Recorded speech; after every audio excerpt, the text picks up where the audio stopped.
ታላላቆቹን የአውሮፓ ክለቦች ትልቅ ተጫዋቾችና ወቅታዊ የዝውውር መረጃ ዕለታዊ የቡድን ዜናዎችን የምታደምጡበት የዩቲዩብ ቻናላችንና የስፖርት የመረጃ ክፍለ ጊዜያችን ላይ ትገኛላችሁ። ለዚህም ሰዓት ትልቆቹን ክለቦች የተመለከተ ወቅታዊ ጥንቅሮችን ይዘንላችሁ መጥተናል። እስከ ፕሮግራማችን ፍጻሜ ከኛ ጋር ቆዩም። በርካታ የቡድን ዜናዎቻችን የአውሮፓ ትልቅ ክለቦች ላይ ትኩረት ያደረጉ ናቸው። በዚህ ሳምንት የሊግ ጨዋታዎችን እንመለከታለን። በሳምንቱ አጋማሽ የአውሮፓ ሻምፒዮንስ ሊግ፣ የአውሮፓ ሊግ፣ ኮንፈረንስ ሊግ የመልስ ጨዋታዎች አሉ። ከዚህ ጋርም በተያያዘ በተለይም በሳምንቱ መጨረሻ አሰልጣኞች ከሰጧቸው ጋዜጣዊ መግለጫዎች ተነስተን እንደዚሁም ደግሞ በዚህ ሳምንት ተጫዋቾችን ከማሳረፍና ከጉዳት ጋር በተያያዘ የማክሰኞ ሮብ ሐሙስ የሚደረጉ የአውሮፓ መድረክ ጨዋታዎች ላይ ያገኘናቸው ተጨማሪ መረጃዎች አሉ። በቡድናችሁ ዙሪያ በደንብ መረጃዎችን አጠናክረን ይዘን መተናል። ጠብቁን። አርሰናል አንደኛው የምንጠብቀው ክለብ ነው። በሳምንቱ አጋማሽ ከበድ ያለ ቅጣት ሊጣልበት ነው። ውድ ቤተሰቦቻችን አርሰናል ላይ የአውሮፓ ሻምፒዮንስ ሊግ ቅጣጣ ነው ጉዳዩ። ከዛ ውጪ ቶማስ ፓርቴ እንደዚሁም አሰልጣኙ ማይክል አርቴታ ለአርሰናል እዚህ ሁላ ችግር ውስጥ ለመግባት ምክንያት ያሉትን ነገር ዘርዝረው ያስረዱበትን መግለጫቸውንና ከአንድ ዝውውር ጋር በተያያዘ ዛሬ አርሰናል ቤት ትልቅ መረጃ ይዘንላችኋል። ዩናይትድ ለአዲሱ ተጫዋቻቸው እስከ 2030 ኮንትራት ያዘጋጃሉ። በመርህ ደረጃ ከስምነት የደረሱበት የማቲያስ ኩናን ዝውውር ማለት ነው። ከዛ ውጪ ከማድሪድ ጋር አንድ ተጫዋች ላይ ትልቅ ፉክክር ውስጥ ገብተዋል።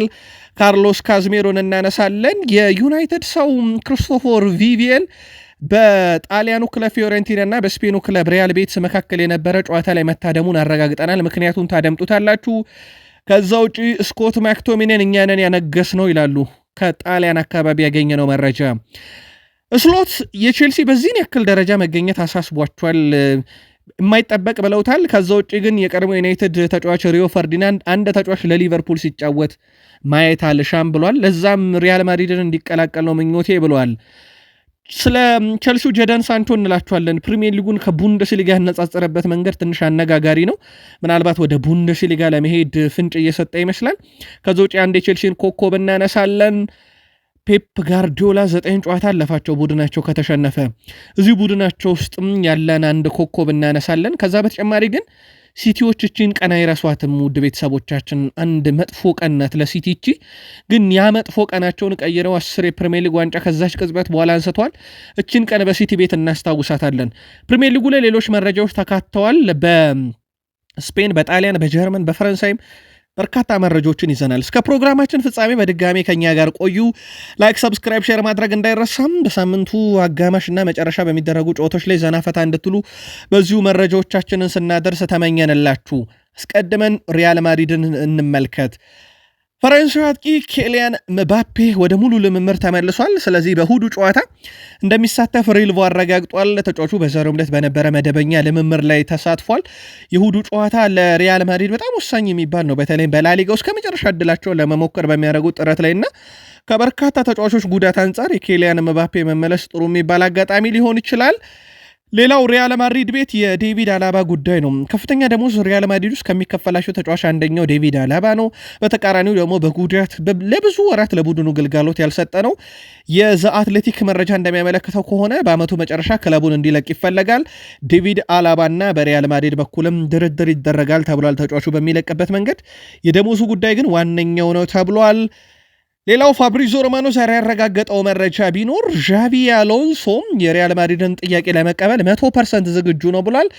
ዣቪ አሎንሶም ሪያል ማድሪድም ተፈላልገዋል። ስለዚህ የቡንደስሊጋ መጠናቀቅና የስፔን ላሊጋ መጠናቀቅ በኋላ በእርግጠኝነት የሚፈጸመው ዝውውር ብሎታል ዣቪ አሎንሶ ከባየር ሌቨርኩሰን ወደ ሪያል ማድሪድ ማቅናት። ያ የሚፈጠር ከሆነ ደግሞ ለካርሎ አንቸሎቲ በቀላሉ ነገሮችን ከብራዚል ብሔራዊ ቡድን ጋር ለመፈራረም ይረዳቸዋል። ጀርመናዊ የባየር ሌቨርኩሰን የመሃል ሜዳ ተከላካይ ጆናታን ታህ በቀጣይ ክረምት ሪያል ማድሪድን ሊቀላቀል እንደሚችል ነው አሁን መረጃዎች እየወጡ የሚገኙት። አሰልጣኝ ዣቪ አሎንሶ ሪያል ማድሪድን የሚረከብ ከሆነም ጆናታን ታህ ሪያል ማድሪድን የሚቀላቀልበት እድል ሰፊ መሆኑንም ነው ዘ አትሌቲክ ያረጋገጠው። በሌላ በኩል ሎስ ብላንኮች ዴቪድ አላባንን መልቀቃቸውም ለዚህ ዝውውር ወሳኝ ይሆናልም እየተባለ ነው። ሪያል ማድሪዶች ዴቪድ አላባን ወጪ ደረጃ ከደሞዛቸው ላይ ሲቀንሱ እንደነ ጆናታን ያለ ተጫዋች ደግሞ በምትካቸው ለማምጣት ተይዟል። ይህ ተጫዋች በቃል ደረጃ ከባርሴሎና ጋር በርካታ ውይይቶችን አድርገው ከስምምነት እንደደረሱ ሲነገር ነበር። በዣቪ አሎንሶ ወደ ሪያል ማድሪድ መሄድ ምክንያት ግን ይህ ዝውውር ወደ ሪያል ማድሪድ ሊሆን እንደሚችልም ነው ዘአትሌቲክ ያረጋገጠው። ላሚን ያማል ለባርሴሎና በአንድ ሲዝን በርካታ አሲስቶችን በማድረግ 4ኛ ደረጃ ላይ ተቀምጧል። ሜሲ በአንድ ካላንደር 27 አሲስቶችን አድርጓል በሁሉም መድረክ ለባርሴሎና። ይህ ትልቁ ቁጥር ነው። አሁን 2ኛ ደረጃ ላይ የሚገኘው የለም በቡድን ልክ እንደ ሜሲ ሁሉ ኔይማር ነው 26። ከዛ ቀጥሎም ኔይማር 2015-16 ላይ ወደ 25 የሚጠጉ አሲስቶችን አድርጎ 2ኛና 3ኛ የኔይማር ነው። ሊዮኔል ሜሲም አንደኛው የለም። እየተጫወተ የሚገኘው ላሚን ያማል ብቻ ነው። 24 አሲስት አለው ከሉዊስ ሱዋሬዝ እኩል። በቀጣይ ጨዋታ በሁሉም መድረኮች ላይ ማለት ነው በላሊጋ ሊሆን ይችላል፣ በቀጣይነት ደግሞ የሚፎካከርበት ሌላ የአውሮፓ ሻምፒዮንስ ሊግ መድረክ አለና 3 አሲስቶችን የሚያደርግ ከሆነ ከሜሲ ጋር ሪካርዱን ይጋራል። 4 አሲስት በቀጣይ ጨዋታ ካደረገ የአንድ ካላንደር ከፍተኛ አሲስት አድራጊ በማድረግ በባርሴሎና እግር ኳስ ታሪክ ቀዳሚው ተጫዋች መሆን ይችላልና የሜሲን ሪኮርዶች ወይ የተጠጋቸው ነው ወይ እኩል እየሆነ ወይ ያለፋቸው ነው። በጣም አስደናቂ ጊዜ ላይ ይገኛል። በሮቤርት ሌዋንዶውስኪ በኩል መጠነኛ ልምምዶችን ያደርጓል። ተጫዋቹ በዚህ ሳምንት የላሊጋ ጨዋታ ላይ ባይገኝ እንኳን በኢንተር ሚላን ጨዋታ ላይ ከተጠባባቂ ወንበር ሊጀምር እንደሚችል ነው የተረጋገጠው። የኢንተር ሚላኑ ጨዋታ ያው ለባርሴሎና በጣም ወሳኝ የሚባል ጨዋታ፣ ያላለቀ ጨዋታ፣ ኦልሞስት በ90 ደቂቃ ብቻ የሚወሰን ጨዋታ እንደሆነ ይታወቃልና ለዛ ጨዋታ ጉልበት እያሰባሰቡ ነው ሃንሲ ፍሊክ። ሮቤርት ሌዋንዶውስኪ የሚመለስላቸው ከሆነ ደግሞ ይህ ጥሩ የሚባለው አጋጣሚ ነው። ይህንንም ለማሸጋሸግ እንደ አንሶ ፋቲ ያለ ተጫዋች ለላሊጋ ጨዋታ ወደ ቡድኑ እንዲመለስ አድርገዋል። አንደኛው እንደ አንሶ ፋቲ ያለ ተጫዋች ራሱን ሊያሳይ የሚችልበት መድረክን ሲጠብቅ ነበረም። እንደዚህ አይነት አጋጣሚዎች ለተጫዋቹ ጥሩ የሚባሉ ናቸው። ባርሴሎናም ያው በአስገዳጅ ሁኔታም ባይሆን ተጫዋቾችን ሮቴት ለማድረግ ተገዷል። በአውሮፓ ሻምፒዮንስ ሊግ ጨዋታ መቀራረብ ምክንያት የካታላኑ ክለብ ባርሴሎና ከሪያል ማድሪድ ጋር በሚያደርጉት የኤል ክላሲኮ ጨዋታ የተለየ አርማ በማሊያቸው ላይ እንደሚጠቀሙ አሳውቀዋል። ባርሴሎና ከማሊያ አጋሩ ስፖቲፋይ ጋር ባለው ስምምነት መሰረት ከቅርብ ዓመታት ወዲህ በኤል ክላሲኮ ጨዋታ የተለያዩ አርቲስቶችን አርማ ሲጠቀም ተስተውሏል። በአሁኑ ኤል ክላሲኮ ጨዋታ ደግሞ የአሜሪካውን አቀንቃኝ አርማ እንደሚጠቀም ነው የተረጋገጠው። ባርሴሎና ከአቀንቃኙ ጋር በጋራ በመሆን ለሽያጭ ያቀረቧቸውን ማሊያዎች በአንድ ሰዓት 1.5 ሚሊዮን ዩሮ ማግኘታቸውን ደግሞ በማለዳው መረጃችን አድርሰናችሁ ነበረ። የቀድሞ የባርሴሎና ተጫዋች ከዛም የባርሴሎና አሰልጣኝ የነበረው ዣቪ ሄርናንዴስ አሁን ያለ ስራ እንደሚገኝ ይታወቃል። ትላንትና ታዲያ በሰበር የሳውዲው ክለብ አልሂላል አሰልጣኝ ጆርጌ ሄሱስን ማሰናበቱ ይታወሳል። ታዲያ እሳቸውን ለመተካት በዋነኝነት ዣቪን ሄርናንዴዝን ይዘዋል። በእርግጥ ወደ ኳታር ሄዶ አሰልጥኖ ነበረ ከዚህ በፊትና የአረቡ ዓለም ለእሱ አዲስ አይደለም በማሰልጠን እናም በእጩነት ተይዟል። ቶትናም ሆትስፐርሶችም በዝርዝራቸው እስከያዙት አሰልጣኝ አንደኛው የቀድሞ የባርሴሎና ተጫዋችና አሰልጣኝ ዣቪ ሄርናንዴዝ እንደሆነ ይታወቃል። በሌሮይ ሳኔና በባየር ሙኒክ ሰዎች መካከል የሚደረገው ድርድር አሁንም ተጠናክሮ ቀጥሏል። ከወደ ጀርመን አካባቢ የሚወጡ መረጃዎች እንደሚያመለክቱት ከሆነ ለስምምነት በጣም ቅርብ ናቸው ተብሏል። በርከት ያሉ የአረብ ክለቦችና የፕሪሚየር ሊግ ክለቦች ውሳኔውን እየተጠባበቁ ነው ተብሏል። በቀጣይ ክረምት ተጫዋቹን የግላቸው ለማድረግ እንግዲህ በባየር ሙኒክ በኩል የተጫዋቹ ብቃት በዘንድሮ ውድድር ዓመት ስላስደነቃቸው ቢያንስ ለተጨማሪ 1 ዓመት በክለቡ የሚያቆይ ኮንትራት ሊያስፈርሙት ይፈልጋሉ። ድርድሩ እንደቀጠለ ነው። ፋብሪዞ ሮማኖ የጀርመኑ ተነባቢ ጋዜጣ ቢልድን ዋቢ አድርጎ እንደዘገበውም ከሆነ ተጫዋቹ በባየር ሙኒክ ቤት የመቆየት እድሉ እየሰፋ ነው ተብሏል። እዛው ባየር ሙኒክ ቆይተን ሃሪኬን ዳኛው ባለፈው ሳምንት የሰጡት ቢጫ ካርድ ተገቢ እንዳልሆነ ጠቅሶ ነገር ግን ዋንጫውን ስናሸንፍ ደስታዬን በብዙ መንገድ ከመግለጽ አያግደኝም፣ የዋንጫ ድግሴን በደንብ አከብራለሁ ሲል ተደምጧል። የኤቨርተኑ አለቃ ዴቪድ ሞይስ የሊያም ዴላፕ አድናቂ መሆናቸውን ተናግረዋል። በፕሪሚየር ሊጉ ራሱን በደንብ ያሳየና ምርጥ ተጫዋች ሲሉ ያወደሱት ይሄንን ተጫዋች ነገር ግን እኛ የተሻለን ምርጫ ላንሆን እንችላለን፣ ከኛ የተሻለ ክለብ ሊመርጥ ይችላል፣ ለሁሉም ተጫዋቹ ክፍት ነው፣ እኛም የተሻለን ሁሉ እንሞክራለን ብለዋል። ግን ምናልባት ከኛ የተሻለ ክለብ ሊመርጥ ይችላል ብለዋል። የሰሞኑ ወኪሉ አንድ መረጃ አውጥቶ ነበረ ከሊያም ዴላፕ ጋር። አንደኛ ተጫዋቹ ሳምንታዊ ደሞዙ እስከ 150,000 ዝቅ ካለ ከ120,000 በታች እንዲወርድ አይፈልግም። 120,000 ፓውንድ በታች እንዲወርድ አይፈልግም። ሁለተኛ ነገር ደግሞ የአውሮፓ መድረኮችን ፍላጎት አለው የመሳተፍና ተጫዋቹ ይህንን ማለቱ ዴቪድ ሞይስም ምናልባትም ከኛ የተሻለ ክለብ ሊመርጥ ይችላል፣ ግን የኛ ቁጥር 1 ምርጫችን ነው ብለዋል። በ9 ቁጥር ቦታ ላይ ቼልሲ፣ ማንቸስተር ዩናይትድ ከፕሪሚየር ሊግ የተጫዋቹ ፈላጊ ሲሆኑ ከጣሊያኑ ክለብ ደግሞ ዩቬንቱስ ዋነኛ የተጫዋቹ ፈላጊ እንደሆኑም ይታወቃል። ሊድስ ዩናይትዶች በአመቱ መጨረሻም ከሌስተር ሲቲ ጋር የሚለያየውን ጄሚ ቫርዲን የግላቸው ለማድረግ ፍላጎት አላቸው ተብሏል። ዘንድሮ በፕሪሚየር ሊጉ በአስደናቂ ሁኔታ ማደጋቸውን ከሻምፒዮንሺፕ ያረጋገጡት ሊድስ ዩናይትዶች በቀጣይ ውድድር ዓመት ራሳቸውን ለማጠናከር በርካታ ዝውውር ካሁኑ ለማድረግ እንቅስቃሴ እያደረጉ ይገኛሉ። ድጋሜ መውረድን አይሹም ተብሏል። ሊድስ ዩናይትዶች በመርህ ደረጃ የሚያስቀመጡት በፕሪሚየር ሊጉ መቆየትን ነው።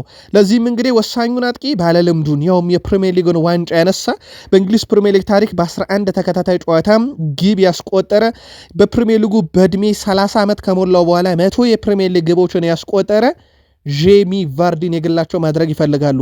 ጄሚ ቫርዲ በአመቱ መጨረሻም ከሲቲ ጋር በነፃ እንደሚለያይ ሲታወቅ ሌስተር ሲቲዎችም ላበረከተላቸው አስተዋጽኦ ይህ በምስሉ የምትመለከቱትን የሱን ምስል በሐውልት መልክ ኪንግ ፓወር ስቴዲየም አጠገብ ለማኖር እቅድ መያዛቸው ይታወቃል። ሳን ሁንግሚን ወደ ሳር ልምምድ ተመልሷል። ይህ ለቶትናም ጥሩ የሚባል ዜና ነው። ሁለተኛ ዙር ጨዋታ አላቸው ከቦዶ ግሊምት ጋር በጣም ወሳኝ የሚባል ጨዋታ ነው። ምናልባት የተቆጠረችባቸው አንድ ግብ ቶትናም ሆትስፐርስ ስቴዲየም ላይ በርካቶች ስጋት ገብቷቸዋል፣ ዋጋ እንዳያስከፍላቸው። አሁን ወደ ቦዶ ግሊምት አምርተው ነው ጨዋታ የሚያደርጉት። እጅግ በጣም ቀዝቃዛ ስቴዲየም ነው። እንደሚታወቀው የቦዶ ግሊምት ከተማ ባህር አለ አጠገቡ፣ ወይም ግዙፍ ውሃ አለና ቅዝቃዜ በጣም አለ አካባቢው ላይ። እዚህ ሜዳ ላይ ሮማዎች መቼም የማይረሱትን ሽንፈት አስተናግደዋል። ወደ 6 ግብ በቦዶ ግሊምት ተቆጥሮባቸዋል። ላዚዮን ፈትነው ጥለውታል። እንደውም የላዚዮ መውደቅ በቀጥታ ግንኙነታቸው በሊጉ ዕጣ አወጣጥ መሰረት የላዚዮ እና የቦዶ ግሊምት አሸናፊ ከቶትንሃም ጋር እንደሚፋለም የሚታወቅ ነበርና ላዚዮ ሲወድቅ በሂሳባዊ ስሌት የተሻለ አማራጭ ሆኖ ነበረ። ቦዶ ግሊምት ግን በለንደን ስቴዲየም የተቆጠረችበት አንድ ግብ ለቶትንሃም ስጋት ሊሆን ይችላል። ለማንኛውም ሳን ሁንግሚን ተመልሶላቸዋል፣ የቡድኑ አካል ይሆናል ተብሎ ይጠበቃል። ኡናይ ኤምሬ ራሽፈርድ በተቻለ መጠን አገግሞ በቀሪ ጨዋታዎች ላይ እንዲሳተፍ ይፈልጋሉ ተብሏል። አስቶን ቪላ አሁን በፕሪሚየር ሊጉ 7ኛ ደረጃ ላይ ነው የሚገኘው። ይህንን ደረጃውን አሻሽሎ የሌሎቹን ውጤት ታሳቢ ያደረገ ቢሆንም የአውሮፓን ትኬት መቁረጥ ይሻሉና ብዙ የራቁ አይደሉም። የቀራቸው ወደ 4 የሚጠጋ የፕሪሚየር ሊግ ጨዋታ አለ እጃቸው ላይ። በራሳቸው መንገድ መወሰን ይችላሉ ሁሉንም ነገር። ለዚህ ታዲያ ራሽፈርድ በተለይም ከማንቸስተር ዩናይትድ ካመጡት በኋላ ከአሴንሲዮ ጋር ያላቸውን ጥምረት ወደኋላ። አብዛኛው አሴንሲዮ ያስቆጠራቸው ግቦች የራሽፈርድ አሲስቶች ናቸው። ከዛ ውጭ ፓሪስ ሰን ዠርሜን ላይ እንኳን ግብ ሲያስቆጥሩ የዚህ ተጫዋች ሚና ትልቅ ነበረና አሁን ላይ ጉዳት ላይ ይገኛል። በተቻለ ፍጥነት የሕክምና ባለሙያዎች ወደ ጨዋታ እንዲመልሱት ኡናይ ኤምሬ ያሳስበዋል። በተለይም የመጨረሻዎቹ ግጥሚያዎች ላይ እንዲኖራቸው ይፈልጋሉ ተብሏል። ማርከስ ራሽፎርድ በአስቶን ቪላ ቤት ባሳየው ድንቅ ብቃት የአውሮፓ ትልቅ ክለቦችንም ቀለብ እንደሳበ ይታወቃል።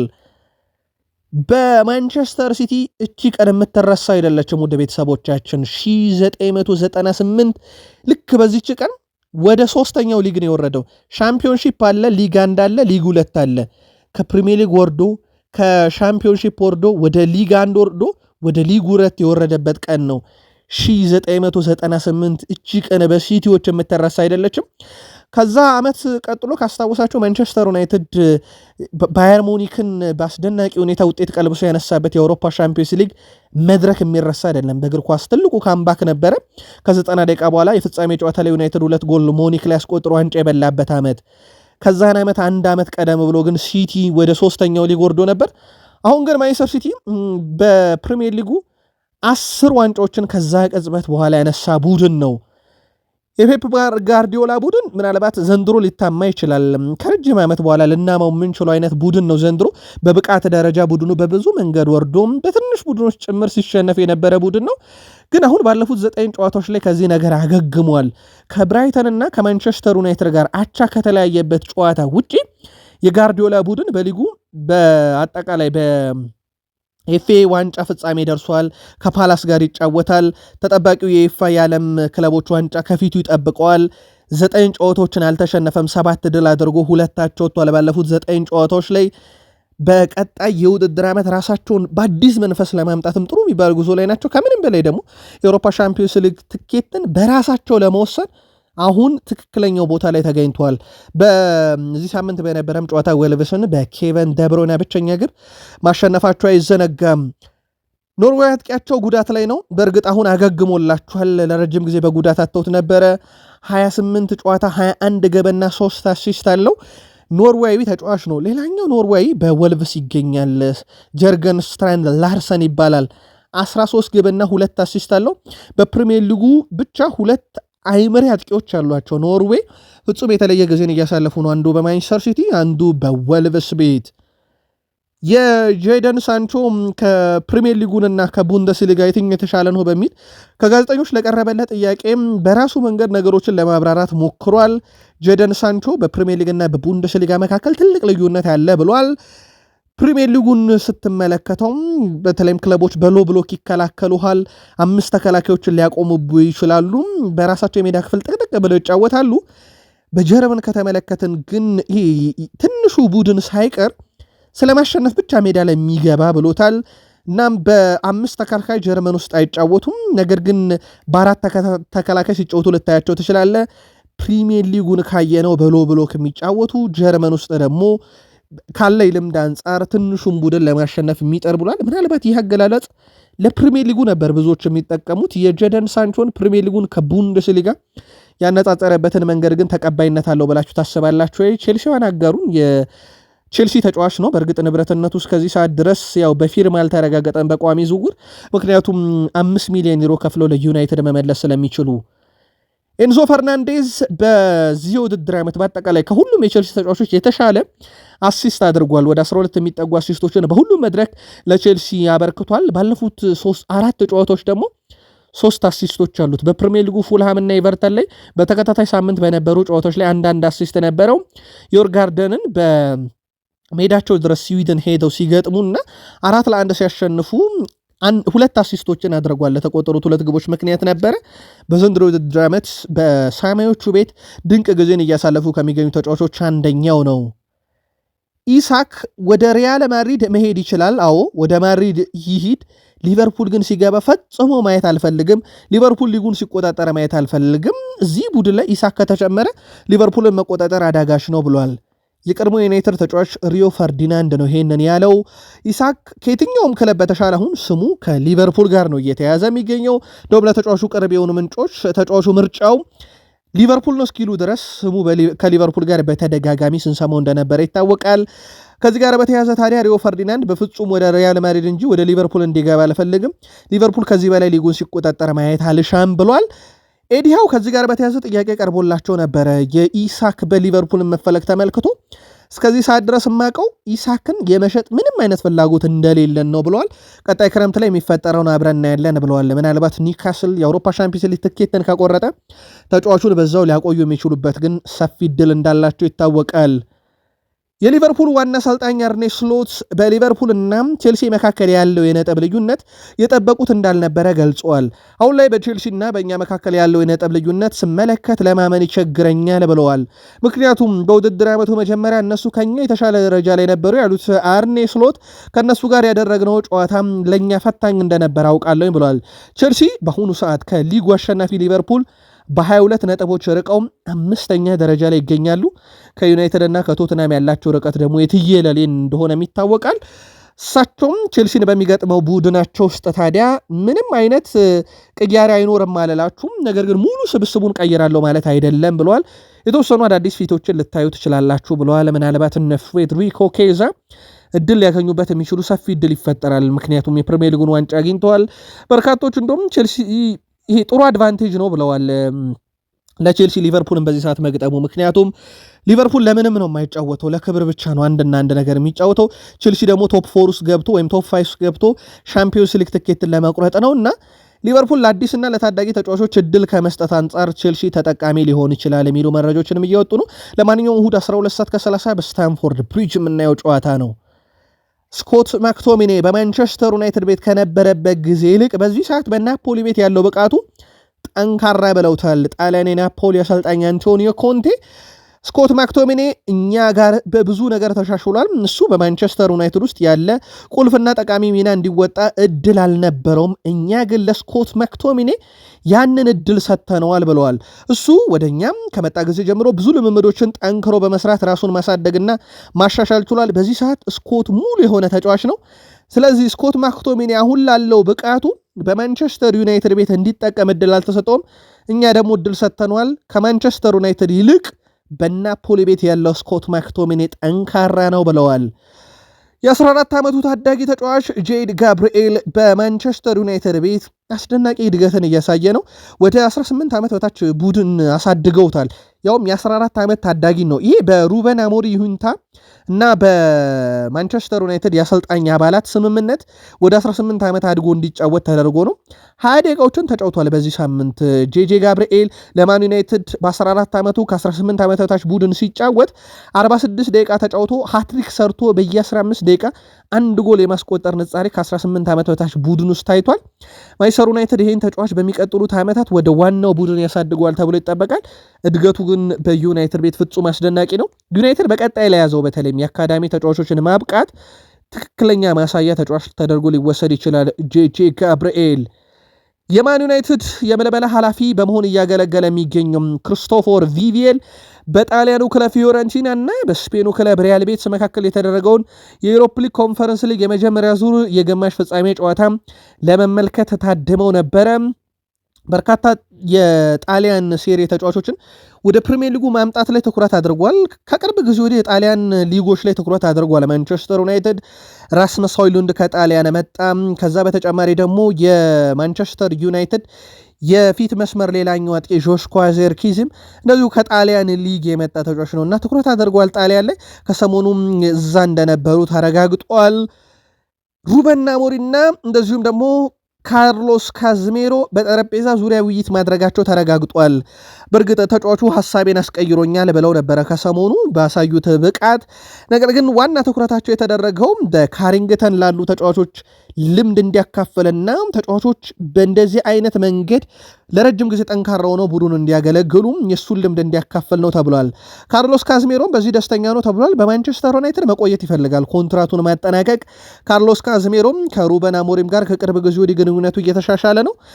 ምናልባት ልክ እንደ ሃሪ ማጉዌር በአመቱ ሲያልቅ ጠንካራ ሆኖ ዩናይትድን ልብ እንደሚያሸፍተው ካርሎስ ካዝሜሮም ባለቀ ሰዓት የዩናይትድን ልብ አሸፍቷል። ለማንኛውም ቆይታ ጉዳይ ላይ የተረጋገጠ ነገር ባይኖርም ሩበን አሞሪም ግን ልምድ እንዲያካፍል ለወጣቶቹ ሲል አሳስቦታል። ብሩኖ ፈርናንዴዝ የማንቸስተር ዩናይትድ ሌጀንድ ለመሆን ምንም አያንሰውም እያሉ ነው በርካቶች። የቀድሞ የዩናይትድ ተጫዋቾችም በወቅታዊ ብቃቱ መደነቅ ጀምረዋል። ቀደም ሲል ብሩኖን በርካታ ሌጀንዶች ይተቹት ነበረ፣ ለቡድኑ አምበል ለመሆን አይችልም በሚል። አሁን ደግሞ በተገላቢጦች ዘንድሮ በተለይም እያሳየ ከሚገኘው አንጻር የዩናይትድ ሌጀንድ መሆን ይችላል እያሉ ነው። 2019-20 ወደ ዩናይትድ ከመጣበት ዓመት ጊዜ ጀምሮ የዩናይትድ ግብ አስቆጣሪ አሲስት አድራጊ እሱ ነው። ሁሉ ነገር ያለው ሲመጣ 12 ግብና 8 አሲስት፣ ቀጣዩ ዓመት ላይ 8 ግብ 17 አሲስት፣ በሶስተኛ ዓመቱ 10 ጎል 14 አሲስት፣ በአራተኛ ዓመቱ 14 ጎል 15 አሲስት፣ በአምስተኛ ዓመቱ 15 ጎል 13 አሲስት፣ በስድስተኛ ዓመቱ 19 ግብ 18 አሲስት። ገና አልተጠናቀቀም። ያውም ይህ ፍጹም የተለየ ቁጥር ነው እና የዩናይትድ የቀድሞ ተጫዋቾች ሌጀንድ መሆን ይገባዋል እያሉ ነው። በመርህ ደረጃ ከማቲያስ ኩና ጋር ስምምነት ላይ ደርሷል። ማንቸስተር ዩናይትዶች እስከ 2030 ኮንትራቱን የማራዘምና ተጨማሪ ጊዜ እየታየ ደግሞ የሚጨመር የ1 ዓመት ኮንትራት ቀርቦለታል። በግል ደረጃ ምንም አይነት ችግር አልተፈጠረም እስከዚህ ሰዓት። በማቲያስ ኩና እና በማንቸስተር ዩናይትድ ሰዎች መካከል ቀጣይ ድርድር ይደረጋል ተብሎ ይጠበቃል። በተለይም ዋናው ነገር አሁን ሊሆን የሚችለው ወልቭስ የሚፈልጉት ገንዘብ ይታወቃል። የውል ማፍረሻው ተጽፎ ስላለ ወደ 62.5 ሚሊዮን ፓውንድ ዩናይትድ የግድ ያንን ገንዘብ መክፈል ይጠበቅበታል። አሁን በቀጣይ ይደረጋል ተብሎ የሚጠበቀው ድርድር ደግሞ ሂሳብ አከፋፈሉ በምን አይነት መንገድ ይሁን በሚለው ጉዳይ ላይ ነው። ሌላው ዩናይትድ ከሪያል ማድሪድ ጋር ትንቅንቅ ውስጥ ይገባል የተባለው ጆናታን ታን በማስፈረም ሂደት ላይ ነው። ግን ከባዱ ነገር አሁን የዣቢ አሎንሶ ወደ ሪያል ማድሪድ መሄድ እውን የሚሆን ከሆነና ከፈረመ ጆናታን ታን ከባርሴሎናም ከባየር ሙኒክም በፈጠነ መልኩ ተጫዋች ወደዛ እንዲሄድ ያደርገዋል ተብሎ ይጠበቃል። ዩናይትዶችም የባየር ሙኒክና የባርሴሎና ዕጣ ፈንታ ነው በዚህ ተጫዋች ላይ ደርሳቸዋል ተብሎ የሚጠበቀው። ነገሮችን ግን በጥብቅ እየተከታተሉ ነው። በዛ ላይ ልምድ ያለው ተከላካይ ነው።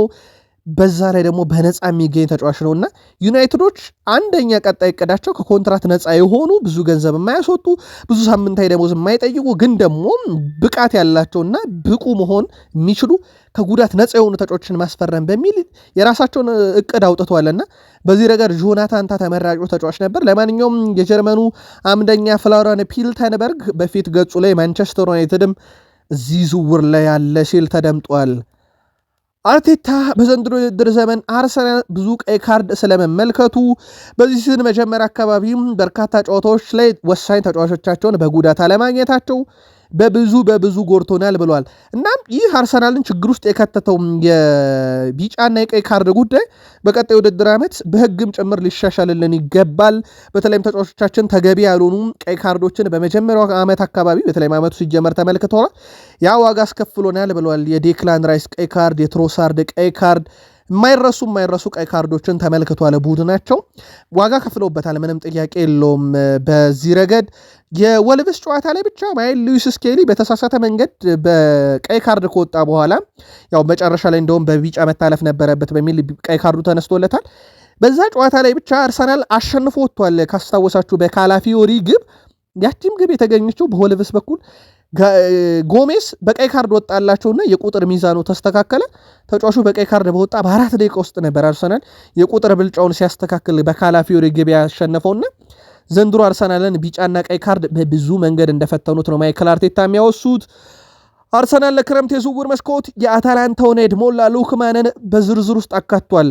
ይህ አፍሪካዊ ኮከብ በአርሰናል ሲካተት በአውሮፓ ትልቅ ክለቦች ዝርዝሩ ሲገባ ይህ የመጀመሪያ አይደለም።